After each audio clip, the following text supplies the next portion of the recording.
اس نے آنکھیں تو کھول دی لیکن ذہن ابھی پوری طرح جاگا نہیں تھا، اس لیے خالی خالی نظروں سے سامنے دیوار پر لگے بلب کو دیکھے گئی جس کی زرد روشنی رات کے ختم ہونے کا پتہ دے رہی تھی۔ پھر آہستہ آہستہ اس کی نظریں ادھر ادھر بھٹکنے لگی۔ یہ وہ کمرہ تو نہیں تھا جہاں وہ اور ابا میاں رہتے تھے، لیکن اس کمرے میں رچی بسی مہک کچھ جانی پہچانی سی تھی۔ دائیں طرف آہٹ محسوس کر کے اس نے گردن گھما کر دیکھا۔ ابا میاں جائے نماز سے اٹھ رہے تھے اور اس سے پہلے کہ اس کی طرف پلٹتے اس نے دوبارہ آنکھیں بند کر لی۔ یا اللہ خیر، اس کا دل زور زور سے دھڑکنے لگا۔ پتہ نہیں ابا میاں کیا کہیں، میں کس طرح ان کے سوالوں کا جواب دے سکوں گی، اور پتہ نہیں وہ میری بات کا یقین کریں گے کہ نہیں۔ صوبیہ، اس کی پلکوں کو لرزتا دیکھ کر ابا میاں نے پکارا۔ ان کا وہی انداز، وہی شفقتوں سے چور لہجہ تھا۔ بند پلکوں کے پیچھے ڈھیر سارا پانی جمع ہو گیا۔ صوبیہ بیٹا اٹھو۔ اس کے ماتھے کو ابا میاں کے ہاتھوں نے کیا چھوا تھا کہ سارا پانی اس کی آنکھوں سے نکل کر تکیے میں جذب ہونے لگا، مگر پھر بھی پلکیں کھولنے کی ہمت اس میں نہ ہوئی تھی۔ رو مت میری جان۔ ابا میاں کے دکھ بھرے لہجے پر وہ تڑپ کر اٹھی اور ان کے سینے سے جا لگی۔ ابا میاں میں کچھ نہیں جانتی، میرا کوئی قصور نہیں، میں کچھ بھی نہیں جانتی، وہ روتے ہوئے کہہ رہی تھی۔ میں جانتا ہوں بیٹا۔ کیا جانتے ہیں آپ؟ یہی کہ تمہارا کوئی قصور نہیں۔ ابا میاں نے اسے اعتماد، اعتبار اور یقین بخش دیا۔ تم دل پر بوجھ مت ڈالو میری بچی، جو ہوا اسے بھول جاؤ۔ بس یوں سمجھو کہ تم ابھی ابھی ایک لمبی نیند سے جاگی ہو۔ ابا میاں، وہ ان کے سینے میں منہ چھپا کر مچل کر رو پڑی اور اسے چپ کراتے کراتے ابا میاں کے اپنے آنسو چھلک پڑے۔ بظاہر کوئی ڈر کا کوئی دھڑکا نہیں تھا، پھر بھی وہ رات بھر چونک چونک کر اٹھتی رہی۔ ایک سایہ ہاتھوں میں سفید رومال لیے اسے اپنی طرف بڑھتا ہوا محسوس ہوتا اور وہ پورے پسینے میں نہا جاتی۔ کتنی دیر تک وہ بے حس و حرکت پڑی، صرف نظروں کا اینگل بدل بدل کر چاروں طرف دیکھتی، اور جب کوئی نظر نہ آتا تو اٹھ بیٹھتی۔ بار بار اس کا دل چاہا کہ ابا میاں کو اٹھا کر کہے کہ مجھے ڈر لگ رہا ہے، لیکن نہیں۔ گہری نیند میں دیکھ کر اس نے اپنے آپ کو انہیں جگانے سے باز رکھا تھا، اور پھر اگلے کئی دن اس کی یہی کیفیت، یہی حالت رہی۔ گو کہ ابا میاں نے اسے اعتماد اور یقین بخش دیا تھا، پھر بھی وہ ان سے نظریں چراتی رہی۔ کہیں بھی بیٹھی ہوتی، کوئی بھی کام کر رہی ہوتی، اسے لگتا جیسے ابا میاں اسے کھوجتی ہوئی نظروں سے دیکھ رہے ہوں گے۔ حالانکہ اپنے اس خیال کی تصدیق کے لیے اس نے کئی بار ابا میاں کو دیکھا اور ہر بار انہیں اپنے ہی کسی کام میں مصروف پایا تھا، پھر بھی وہ اس ڈر کے احساس سے نکل نہ پائی۔ ولید بخت، میرے اور ابا میاں کے درمیان دیوار قائم کرنے کے ذمہ دار تم ہو، جس کے لیے میں تمہیں کبھی معاف نہیں کروں گی۔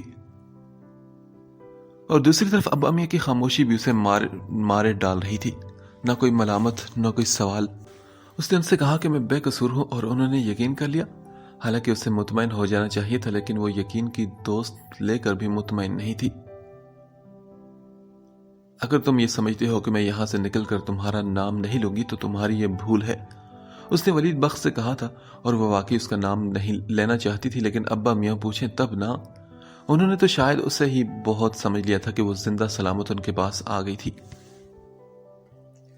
بہرحال وقت بڑا ہی مرہم ہے۔ آہستہ آہستہ وہ نارمل ہوتی گئی، اس کی سوچوں میں وہ شدت نہ رہی اور زندگی بھی خود بہت روٹین میں آ گئی تھی۔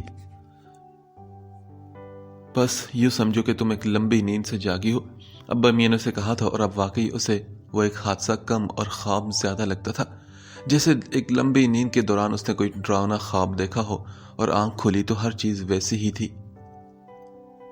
ابا میاں کی اب بھی وہی روٹین تھی، صبح 7 بجے آفس کے لیے نکلتے اور شام 5 بجے واپسی، اس کے بعد وہ کہیں نہیں جاتے تھے۔ اس کا البتہ بیرونی دنیا سے ناتا بالکل ٹوٹ گیا تھا۔ ایک بار ابا میاں نے کہا بھی کہ دوبارہ کالج جانا شروع کر دو، لیکن اس نے منع کر دیا تھا۔ شاید اندر کہیں اب بھی کوئی خوف اور ڈر موجود تھا۔ اس شام وہ اپنے صحن میں بچھے تخت پوش پر بیٹھی رات میں پکانے کے لیے چاول چن رہی تھی۔ ابا میاں عصر کی نماز کے بعد اندر پتہ نہیں کیا کر رہے تھے، جب حیدرآباد سے پھپھو امی آ گئی تھی۔ انہوں نے آتے ہی اسے اپنے ساتھ لپٹا کر جو رونا شروع کیا تو وہ پریشان ہوگی۔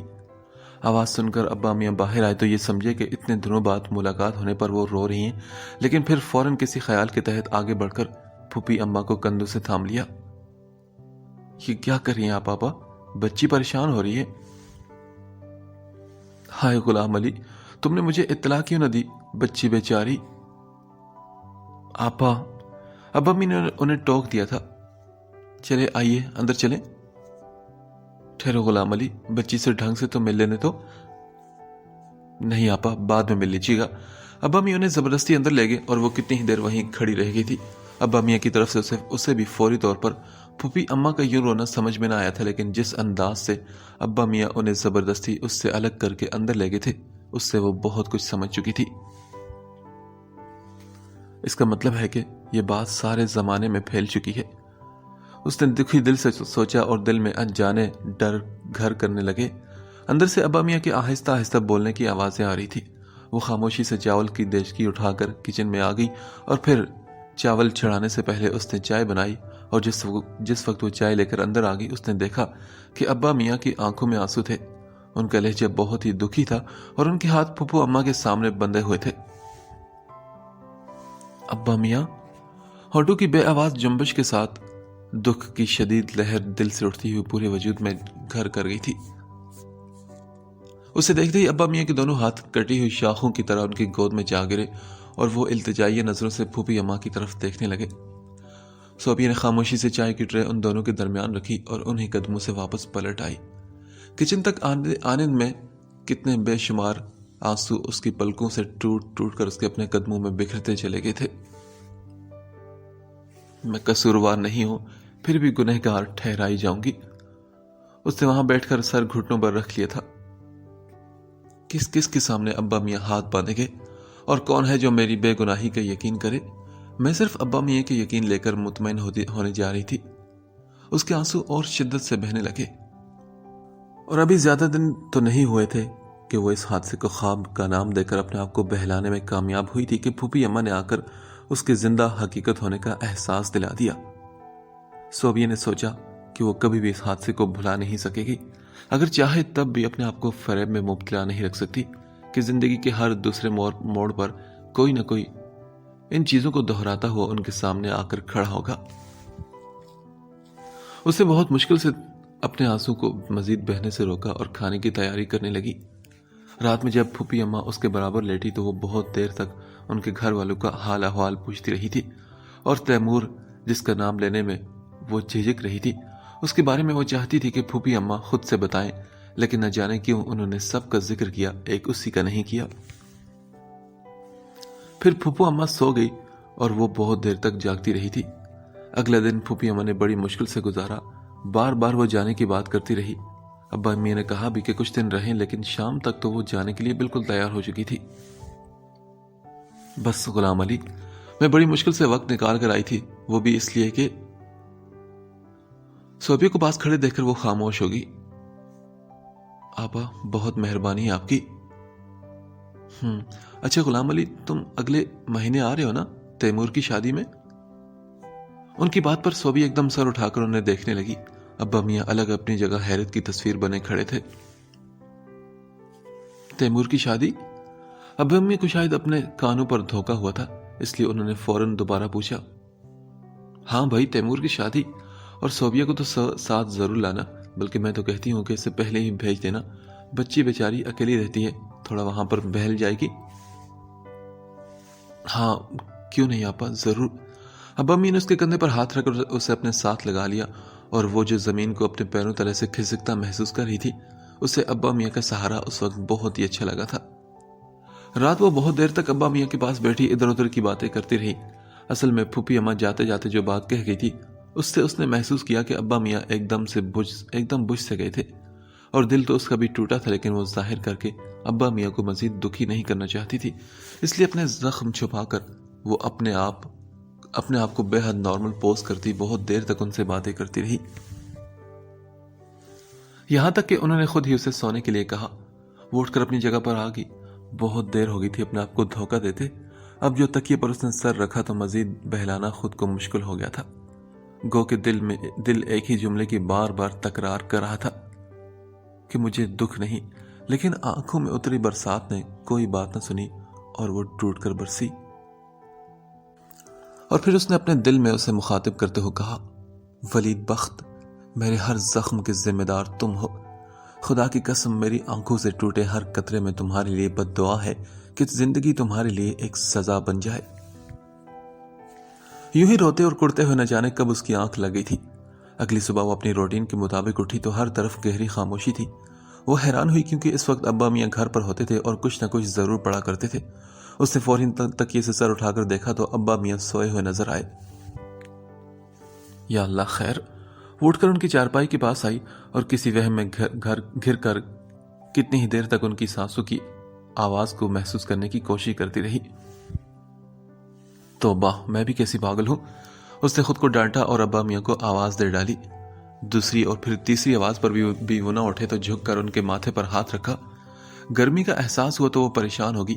پھر پہلے انہیں اٹھانے کے بجائے اس نے جا کر چائے بنائی اور جب وہ چائے لے کر اندر آئی تو ابا میاں خود ہی اٹھ چکے تھے. آپ کو تو بخار ہو رہا ہے. ان کے پاس بیٹھتے ہوئے بولی.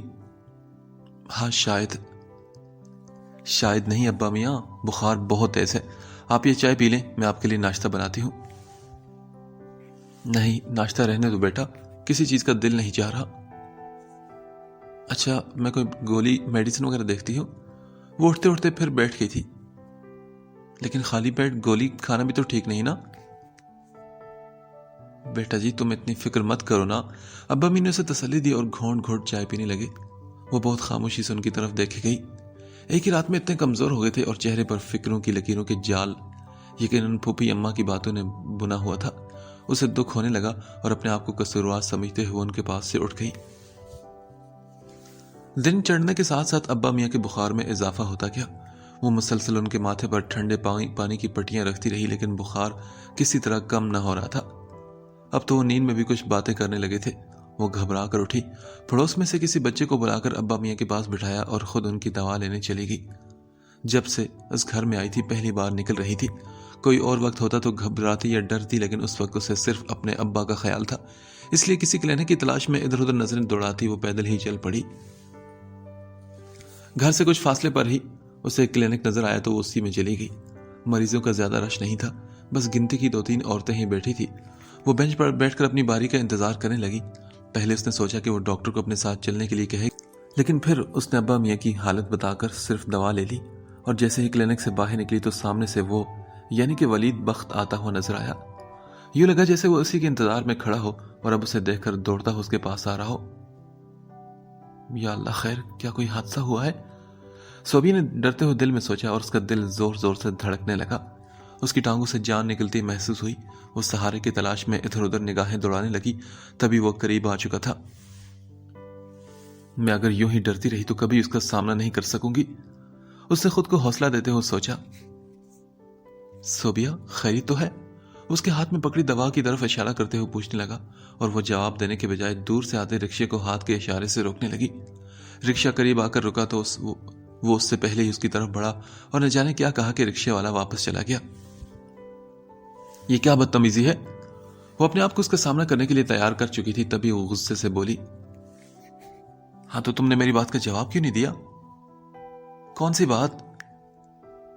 یہی نا کہ دوا کس کے لیے لے کر جا رہی ہو تمہیں اس سے کیا؟ ہاں, اور تم ہوتے کون ہو یہ سب پوچھنے والے؟ اگر تم سمجھو تو میں بہت کچھ ہوں. وہ ہلکے سے مسکرا کر بولا جس پر وہ ایک دم آپے سے باہر ہوگی. سنو, میں اب وہ کمزور اور بزدل لڑکی نہیں رہی کہ تم میرے چہرے کو رومال سے ڈھانپ دو اور میں خاموش رہوں. تمہاری اس حرکت نے مجھے تم جیسے لوفروں سے نپٹنے کا حوصلہ دیا ہے. سیدھی طرح اپنا رستہ لو ورنہ وہ حشر کروں گی تمہارا کہ زندگی بھر یاد رکھو گے. ارے واہ, پتہ ہے میں تمہیں ایسا ہی دیکھنا چاہتا ہوں. اس کی باتوں کا نوٹس نہ لیتے ہوئے بڑے سکون سے بولا. تم ہوتے کون ہو مجھے ایسا یا ویسا دیکھنے والے؟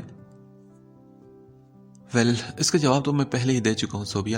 اگر دوبارہ سننا چاہتی ہو تو سنو. تم میری زندگی کی سب سے پہلی خواہش ہو اور شٹ اپ. اس کے مزید کچھ کہنے سے پہلے ہی قدرے اونچی آواز میں چیخی اور پھر اپنے رستے پر چل پڑی, جبکہ وہ کتنی ہی دیر تک وہیں کھڑا اسے جاتے ہوئے دیکھتا رہا تھا.